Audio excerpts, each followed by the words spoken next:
Hey everybody, welcome to Workforce Gaming. I'm Brad, here with Doug. Hey. And I think this is one of those games that we've both kind of been looking at, and in the slow, sad month of January where not much else comes out, sometimes you get to find those old games that you're super interested in. Yeah. In this case, Ace Combat 7, which is something that it's kind of been on my radar for since it came out, but it was always, I've never really gotten into Ace Combat before. I've played a couple of them, but it's never been like something I follow. Yeah. I played I think Ace Combat. There's a demo I played like a ton of, and that was my only reference for Ace Combat. I was like, I remember really like that demo when I was 12. It was like one of the PS2 ones. I think maybe it's Ace Combat 3 or 4. Yeah. But I just remember like it was so cool. I remember the graphics were amazing because you could fly by buildings and stuff. So it was funny because like when I picked up this game, it's like I have no idea if I'll like this. Like I've never played like a plane game. A plane game? What are these called? Like Flight. I think you would go Flight would be probably the right way games. to go. But yeah, no, because Yeah. I think I'm in the same way. I think I think it was 4 on PS2, and I think I like rented it from a Blockbuster to completely date this thing. But I was impressed. This game is a ton of fun. It's very, very cool. If nothing else, it's one of those games where just as I'm playing it, it gave me that old video game feeling of just having fun, just an arcade game where you're just kind of flying around, shooting stuff, and then okay, it's done, on to the next thing. Yeah, I think the thing I was trying to think the thing I found really grabbing about it. I did like that mission. I did just like having a mission and then beating a mission. I was like, oh, that feels nice. Like here's a little intro cinematic to the mission X. And then after this has happened, and I think that's cool is like by splitting it up like that, they had like, I thought it was really fun. Like they had like pretty unique things in each mission. Yes. I think maybe near the end they kind of ran out of stuff, but it's like really cool. It's like, oh, on mission 6, that's when there's this thunderstorm and that was awesome. Yeah. And on mission 8, this is when that happened. And that was really cool. So it felt like, that they could really self-contain these missions and then have like really cool things that happen in just that mission. I think I really, really like that. Yeah, and I think that's an older thing because it gave me that same feeling. Like if this was a super modern game, I feel like you'd have to do the like, oh well, I went and ran around the airport and I talked to these 3 people, and Sure. and I think just having done a lot of that stuff recently, just that basic mission structure of 1, okay, cutscene, 2, okay, cutscene, it's just nice. It's one of those things that I think sometimes gets lost in this push for bigger and more open and more things. It's just, you know what? Sometimes I just want to play the level and be done and then play the next level. I don't need to go and interview my commanding officer and get an after action report from 6 people and go and see how my relationship with the other pilots is. Like, just nope, you're in the thing. Go do the thing. Yeah, it's cool, and it's like it's funny because like just with the mission structure on top of that, like you don't have like a single airplane that's your aircraft throughout. It's like you just unlock airplanes throughout. So you have like in a course of like I don't know an 8 hour like a 7 hour game, you have like 10 different aircraft as well. It's not like it's so counter to like a lot of like these things like that you would like you think of like in modern gaming. It's like no, you are this pilot and this is your plane and here's the story of your plane. It's like no, just swap it out with whatever. You're still the same guy. They pretend like you don't have a new plane. Sometimes the plane doesn't really make sense that you'd have it in that mission, but it's cool anyway. Don't worry about it. Yeah. I do want to go in on a couple missions, and you already mentioned one. There are a couple missions in this that just blew my mind with how cool they were. And I don't know if it was actually mission 6 or if you just picked a random number, but I know it was around there. The thunderstorm mission. Yeah. And so you're flying through, and you've done your couple missions up to this point, and I feel like at that point it was a great place to throw this in because you kind of had a full concept of how the plane flew, how everything worked, how your targeting worked, everything. You had a really good understanding of the game. And then they just throw in this thunderstorm that you have to fly through, and it looks incredible. I think we were both playing on PS5, so I don't know if I don't think it had any up-res things or anything like that really going on. No. Yeah, not really. It was like it's a higher resolution and runs like at 60 solid, but it's a PS4 Pro essentially. Yeah. So, but it just looked amazing. And then the lightning like strikes your plane, and your HUD gets all funky, and your plane it was so cool. Just the twists they put on it in different missions. Whether it was that, there was another one where you had to fly through fog. They were just constantly up until about mission 15. There's 20 missions. I think the last 5 ran into okay, we've got a little bit more story we need to drag out, so we need a couple more missions in here. Well, we did this, and this. Let's try it again. But just some of the twists they do in those first, like missions 5 through 15, I think is where this game was really hitting its stride, where it's like every mission had some cool new thing happening in it. Yeah, and I think the thing I really liked about that too is like there's the cool thing can be like a gameplay mechanic thing, or it can be like a neat story thing. The one thing I really, really loved about this game is like, here's your mission, and then halfway through the mission, like, oh my god, what's coming in on the radar to the east? Like every and they do time. that so It's so good though. It's so good because suddenly like you're in this mission that like, okay, I understand what I'm supposed to do. I built my plane for what they told me was going to happen, Yeah. and then they suddenly put this twist on it that can be really fun. And the thing I really loved is some of those twists that they do. It's like a neat melding of the gameplay and kind of the story that's going on. Yeah. For example, for that one storm mission. So what's happening is they make it like a very intense dogfight in an area that's actually pretty dangerous and harder to fly through than you've done before. Yeah. On top of a thunderstorm and on top of this like time thing that's going on. So it's like you were in this like normal mission, all of a sudden just got super super intense. I think the one thing I really did like about this game that really carried through all the missions is that it felt really thrilling, like Yes. all the time. Which I haven't, I don't, maybe that's, I haven't played like a lot of like flight games before. But it's just really cool because like you feel like there's some things you've done that like are really cool. Like I really pulled off this tight turn. I really dodged this missile at the last second. I think they do a thing where they like I think they bring the AI a little bit closer to you than you would, but it is very cool when you're doing a dogfight with like the guy who's the best pilot in the nation, and you see him like curve in front of you and like a curve that's faster than you can. Yep.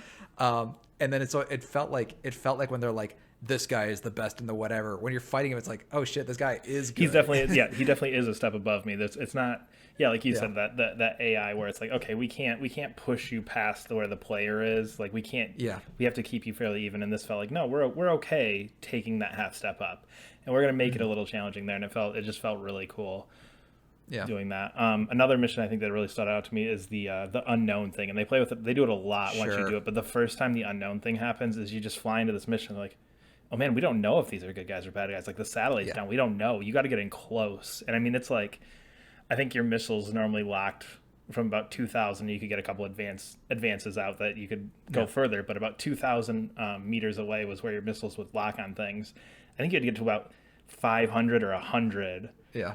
Before you knew if this thing was on your side or not. So I just really like that first mission where you're like, oh man, like even the stuff on the ground, like you had to swoop into the ground and like fly over it once and then come back around to shoot it. If it was just so cool the way they kind of added things like that on top of everything. Yeah, I really love that, especially because it reminds me of scenes in movies where like I've got to lock on the target. I need somebody to confirm are they a friendly or are they a bad guy? Because you're going in because it's targets. Like you can fire a missile if you want, like not knowing. So you're getting closer and closer and closer. It's like I need a confirmation. Like I don't know. It's just so fun. Like because I've just never done something like that. Like something they would describe in a movie. There's some other scenes that are like really cool, like when they have that sort of twist of, oh my god, somebody's flying in, and you just see like this swarm of planes coming towards you. You're like, oh, I actually might be screwed here. Yeah.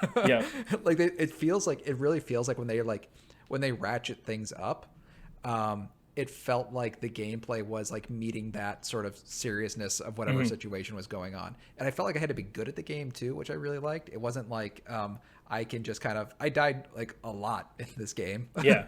And it's cool because it feels like you really do kind of feel like an ace pilot at the end. It's really fun. I think it really does kind of marry that gameplay story stuff that's going on in the mission, and then as you're getting stuff over the comms and that sort of thing.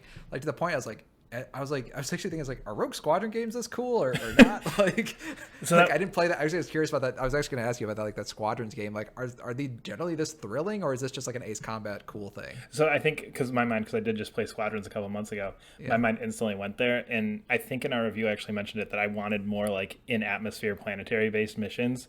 Yeah. Because a lot of what felt cool with this is like it was just cool to like just dive down and like skirt by like a mountain really quick on your way back up to shoot. Like that's missing in Squadrons just because so much of it is space based. Sure. That like you get that every now and then where you'd like fly real close to a Star Destroyer, but this one I felt like, I feel like every like action movie has that scene where the aircrafts are like zooming through a canyon. Yes. I felt like I could do that in this, which is something that in Squadrons specifically, going back to like old classic Rogue Squadrons, they did have that, but in Squadrons specifically, you never really got that cool feeling of like flying in and out of stuff, like you were saying, where it's like, okay, this is actually kind of a tight place just to fly in on its own, let alone the dogfighting that you have to do in it. But I do think sometimes when the game asks you to do that stuff, I was like, can I do that? I don't know if I can do that. Like, I think I'm going way too fast. Like these canyons. Like, can I do this? I have no idea. There's the one, I think you had to be I think it was like a stealth one where you had to like sneak in. You had to go through the canyon, and the whole time I'm going like, I think I can go faster. I think I can. No, that's a tight. Nope. But I really do think that it's just a fun game. Yeah. It's one of those. It is what it is. It's a flying game, and it Yeah. is completely okay being a cool old school flying game. Yeah. It doesn't have a lot of the modern things you want. You're like there's no like shop or anything like that. It's just a progression tree, and just oh, you got enough points to get next aircraft. You got enough points Yeah. to get new missile, and it's just very linear in that progression through it, and it feels it feels like a really really good old PS2 game modernized. Yeah, sure. Yeah, yeah. I definitely felt that because I was thinking one of the things we didn't really talk about was the setting. It felt like I was getting Zone of the Enders vibes A from little it. bit, yeah. Yeah. And I think it was because, again, like, because that mission structure. But on top of that, one of the things I really, really liked about this game was the setting. While very confusing, Completely. I'll say the story was not good. I- Although it was interesting enough that they're like, they explained it. I think they explained well enough like why you're going to this mission, and they made it kind of cool. It's like, okay, here's a setup for the mission, and that's kind of cool. But there is an overarching story that don't worry about. But Yeah, yes, no, for sure. the thing I really like though, it's like it's set in it's set I would say in the same time period as like a Metal Gear Solid game, which is like our near future ish. Yeah. So it was really cool seeing like planes and stuff I was familiar with, and suddenly they throw in like some weird AI drone thing. And Yeah. it's really cool design. I was like, oh, I wasn't expecting these sci-fi elements and stuff like that. And so it really did kind of give me. That's why I was like seeing the Zone of the Enders like Metal Gear Solid and that sort of thing. I think people when they say, oh, it's a Metal Gear Solid comparison, they're usually talking about the story. Yeah. But I think the setting, just that sort of like near future stuff, which I really, really love, because I think the thing I was really worried about going this game was just like, okay, it's just gonna be me fighting general jets. Yep. But I think some of the coolest aspects of that game is when you're not fighting jets. And I'm hoping that next time they have the budget to do more of those boss battle-y kind of things. Yeah. Because I thought those were the most interesting parts. When you're just not taking down jets, you might be taking down other cool sci-fi things or doing cool sci-fi stuff. Yeah, it was just so surprising, like so many ways. I was just surprised how much I like this game. Like I'm like super excited for Ace Combat 8 now. Yeah, and again, I think that's part of it too. Is when you go into something just like, man, I bought this for $10. I'll give it a shot, and then it just comes Yeah. out, and you're like, that's one of the better games I've played in the last year or so. Yeah. And that's specifically with this one, some of the most fun I've had playing a game over the last year. Not necessarily going like, oh, it's better than whatever. Yeah. It's better than Final Fantasy VII. It's not, but it's one of those things where just the whole time you're playing it, it's fun. And I think that's one of those Yeah. things that sometimes gets missed in video games in 2020, 2021 is like, Yeah. let's have some fun. Just like put me in an airplane, let me shoot some bad guys down and call it a day. Yeah. Yeah. And have really, really tight mission structure. That's Yeah. like this whole level is designed. They're linear missions. Like that's what they are. They're just fun linear sandbox things that you just like they funnel you. That's like we're gonna show you some cool shit and you get to shoot some stuff down. It's just And then it's so good. Move on to the next. It's so bullshit. tight. I think. Yeah. Yeah. Anyway, we are Workforce Gaming. You can follow us on Twitter at Workforce Gaming. Subscribe to us wherever you're listening, and we will see you later. Bye.